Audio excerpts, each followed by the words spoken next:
क्या आपको भी कंफ्यूजन है कि डेंटल ट्रीटमेंट के दौरान हमें मिसिंग टूथ को किससे रिप्लेस करना चाहिए? डेंटल इम्प्लांट से रिप्लेस करना चाहिए या फिर एक ब्रिश लगवाना चाहिए?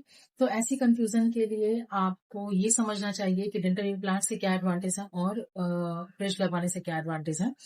देखिए, जब भी हम ब्रिश की प्लानिंग करते हैं या हमारा कोई भी टूथ मिसिंग होता है, तो मिसिंग टूथ के पे हमें क्या हुआ, अगर हम प्लान कर रहे हैं डेंटल इम्प्लांट की तब क्या होगा, और अगर हम प्लान करते हैं ब्रिज की तब क्या होगा। अगर हम प्लान करते हैं, सपोज हमारा कोई सिंगल टूथ मिसिंग है और हम प्लान करते हैं ब्रिज के लिए, तो हमें ये समझना पड़ेगा कि जब भी हम ब्रिज की प्लानिंग करते हैं तो हमको मिसिंग टूथ के एडजेसेंट टूथ को भी कट करके उसको छोटा करना पड़ेगा, देन उसका सपोर्ट लेके आपको ऐसा स्ट्रक्चर बन के आता है। ठीक है, ये ऐसा स्ट्रक्चर आपको बन के आएगा। इसमें क्या है, आप देख सकते हैं कि देखिए हमने एडजेसेंट टूथ को, मिसिंग टूथ के एडजेसेंट टूथ को भी कट करके इन दोनों का सपोर्ट लेके देन आपका ये ब्रिज प्लेस होगा।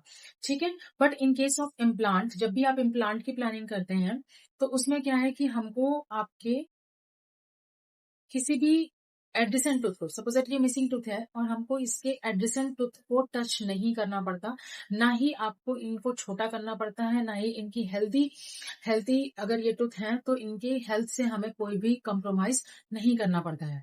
तो इसमें क्या है कि जैसे आपने, आपका ये मिसिंग टूथ है, हमने यहाँ पे इम्प्लांट प्लेस किया लाइक दिस। आपके इम्प्लांट को हम बोन में ड्रिल करके बोन में डालते हैं। ये एक ऐसे मटेरियल या मेटल से बना होता है जो कि बॉडी के बिल्कुल अकॉर्डिंगली बनाया जाता है। ठीक है, और ये क्या होता है, जैसे ही हमने इम्प्लांट प्लेस किया उसके बाद ऊपर से हमने क्या होता है, इसमें क्राउन दे देना होता है। इसका मतलब आप देख सकते हैं कि हमारे टूथ के एडजेसेंट टूथ पे कोई भी इफेक्ट नहीं आएगा। कोई भी हमको एडिसन टूथ का एडवांटेज नहीं लेना है, कुछ भी आपके जो एडिसन टूथ है उसकी हेल्थ से कोई कंप्रोमाइज नहीं करना पड़ेगा in case of dental implants. इसलिए हमेशा डेंटल इम्प्लांट ही प्रेफर करते हैं एज कम्पेयर टू ब्रिज, क्योंकि हमारा जो सिंगल टूथ है वो सिंगल टूथ की तरह ही रिप्लेस होगा, ना कि आपका ब्रिज बनेगा या आपके एडिशन टूथ को हमको सपोर्ट लेना होगा। ठीक है, तो मैं हमेशा ये प्रेफर करूंगी कि जब भी आप टूथ को, अपने मिसिंग टूथ को रिप्लेस करवाते हैं तो हमेशा डेंटल इम्प्लांट्स की तरफ जाएं, अनटिल अनलेस आपका कोई सिस्टमिक डिजीज ऐसा ना हो, जैसे कि किसी किसी पेशेंट को बहुत ज्यादा डायबिटीज अनकंट्रोल्ड रहती है, या किसी पेशेंट को स्मोकिंग की बहुत ज्यादा हैबिट होती है। तो उस कंडीशन में क्या होता है कि इन लॉन्ग ड्यूरेशन आपके जो सराउंडिंग जोन है डेंटल इम्प्लांट्स की, उन पे इफेक्ट आ जाता है और dental implants become loose. But it's a very long duration, in a very long duration it will cause. अगर आपका ऐसा कुछ प्रॉब्लम नहीं है तो dental implant will be your permanent solution for your missing tooth.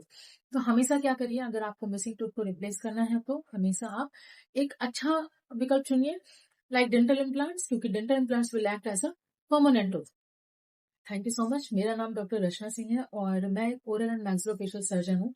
ऐसी दांतों से संबंधित या आपके मैक्सिलोफेशियल रीजन से संबंधित कोई भी जानकारी अगर आपको चाहिए या कोई ट्रीटमेंट चाहिए, तो आप मुझे नीचे दिए गए नंबर और एड्रेस पे अपना अपॉइंटमेंट बुक कर सकते हैं, या नीचे दिए गए नंबर से मेरे से सलाह ले सकते हैं। Thank you so much.